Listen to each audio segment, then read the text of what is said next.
Bonjour, je suis Émilie, l'alliée des apprentis sorcières. Bienvenue dans mon univers.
le tirage que j'ai fait pour Yule, j'ai décidé d'utiliser un tirage dans le guide ici.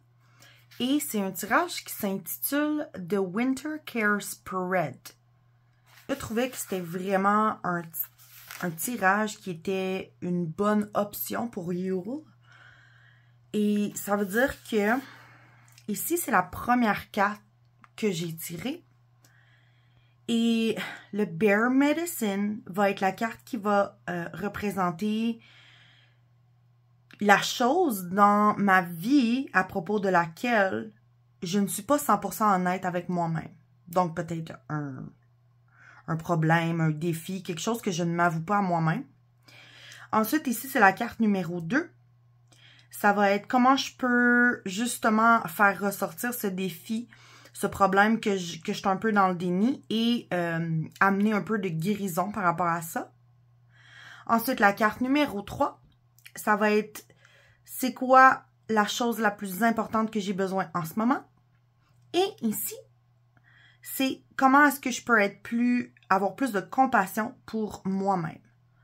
Donc, avec la signification de chacune des cartes, je vais être capable d'aller faire du journaling, d'aller avoir des réflexions par rapport à ce que j'ai besoin d'entendre de mes guides spirituels. De façon vraiment résumée, sans regarder la signification des cartes plus en détail dans le guide, simplement avec la petite information, on ne le voit pas sur les cartes du bas, mais il y a un message en bas du nom de la carte. On va se faire de la place.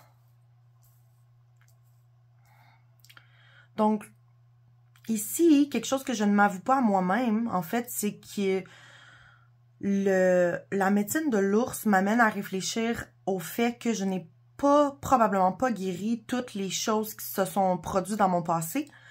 Peut-être des échecs que j'ai eus. Puis que sans m'attarder à cette guérison-là, je pourrais pas aller de l'avant, il pourra pas y avoir de demain. Et je vais simplement faire du surplace, en fait. Donc, c'est ce que cette carte-là me dit. Ensuite, cette carte, c'était la carte de comment je peux amener mes problèmes à ma conscience et amener une guérison. En fait, cette carte-là me dit vraiment elle me dit « Keep silent your path's desire ». Alors, ça veut dire « Garde ça pour toi ».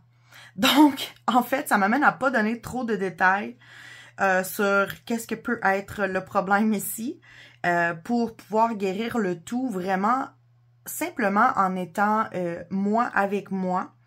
Puis, éventuellement, quand je vais avoir guéri tout ça, ben là, c'est marqué que je vais pouvoir partager le tout.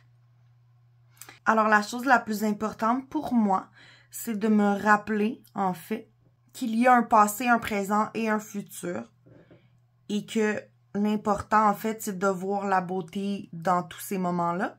Et comment je peux amener plus de compassion pour moi? Ce que cette carte-là me dit, c'est que je dois tout simplement être dans l'équilibre, de pas toujours être dans une énergie qui est en surface, mais de pas toujours non plus être dans une énergie qui est vraiment trop deep, tu sais, à l'intérieur. Puis, de ne pas avoir d'appréhension sur qu'est-ce qui va arriver probablement dans l'année future. Donc, ça, c'est vraiment une signification résumée sans vraiment beaucoup de détails d'un peu comment je peux interpréter le tirage. Et là, ensuite, ce que je vais faire, en fait, c'est que je vais aller lire moi-même les significations dans le guide pour avoir absolument, là, tu sais, des pistes de journaling, des pistes de réflexion, puis ça va vraiment m'aider à terminer l'année 2023 en beauté, puis à commencer 2024 en force aussi.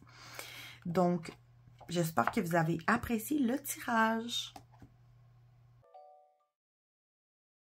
Maintenant, c'est l'heure de la deuxième partie de mon rituel et ça faisait longtemps que je voulais intégrer la créativité dans un de mes rituels lunaires ou de fête païenne. Et là, j'avais cette image dans mon planificateur créatif. Donc, pour moi, c'était l'image parfaite pour m'imprégner de l'énergie de Yule.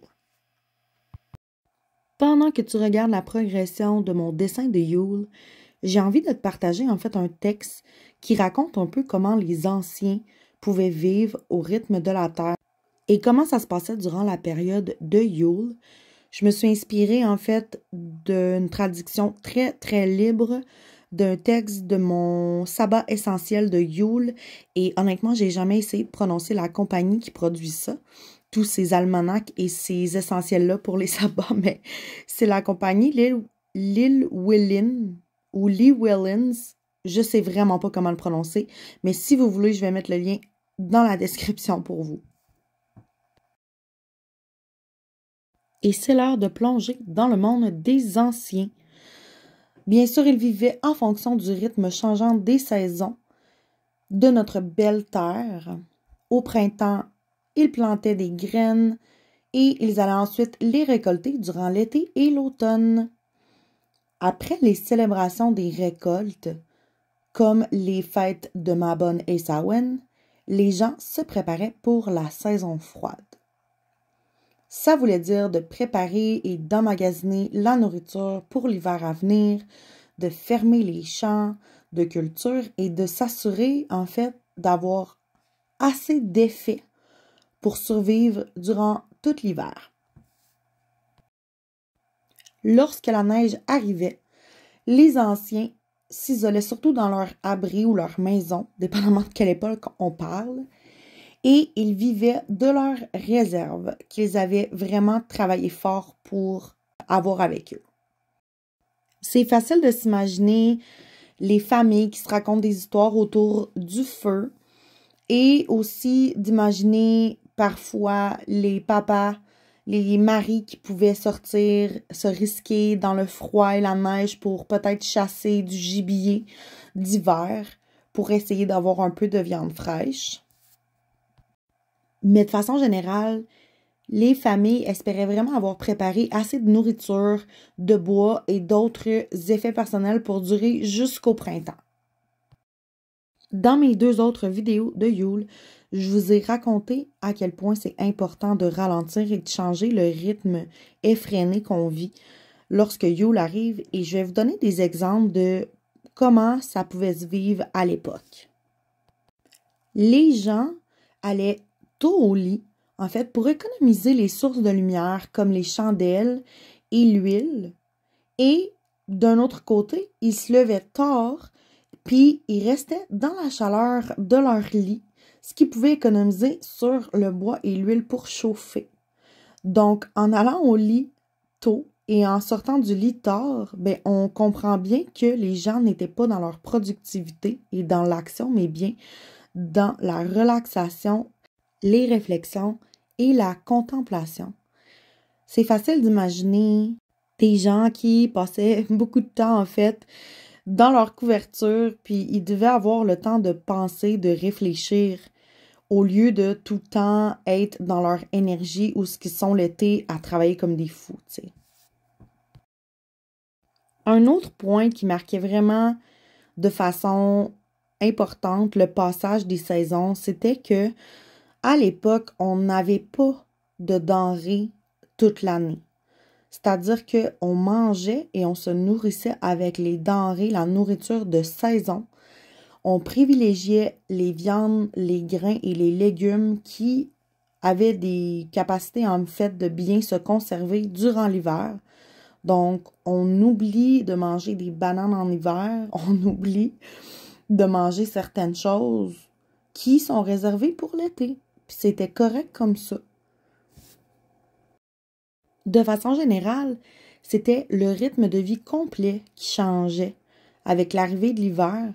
Puis les gens se mettaient vraiment en diapason avec l'hiver, la saison dormante, plutôt que de forcer à aller contre la vague, ce qu'on fait beaucoup aujourd'hui. Dans notre monde moderne. Donc, si j'ai un message pour conclure la célébration de Yule 2023, en fait, c'est de se mettre en harmonie avec les saisons et le cycle de notre Terre, parce que de toute façon, ça va revenir à chaque année. Et au lieu de pester contre le froid et l'hiver, pourquoi ne pas essayer de trouver le positif et le le ralentissement que ça nous amène. Bien sûr, on ne peut pas ralentir autant qu'à l'époque. Hein. Ça devait quand même être positif de pouvoir rester dans notre lit toute la journée pour sauver du chauffage. Mais en même temps, on s'entend que c'est quand même toutefois préférable de vivre avec les commodités modernes, on va se le dire. En même temps, d'avoir toutes ces commodités-là, ça nous fait parfois oublier que l'évolution s'est faite, puis le rythme des humains devrait ralentir en hiver et ça devrait être plus l'été, lors des récoltes, qu'on s'active. C'est en fait le contraire. T'sais. Nous autres, dans notre société moderne, on est super productif l'hiver, puis l'été, c'est là qu'on prend nos vacances. Puis je peux comprendre. Mais en même temps, si tu sens que tu es moins productif puis que tu as besoin de plus de temps pour toi pendant l'hiver, c'est juste normal. Donc, si tu as des questions, laisse-moi savoir. Si tu veux t'abonner à la chaîne pour avoir plus de vidéos en 2024. J'ai plein de sujets dont je veux te parler. Puis je prends aussi toutes les suggestions des personnes qui m'écoutent. Aime la vidéo, partage-la autour de toi. Puis on se dit à la prochaine.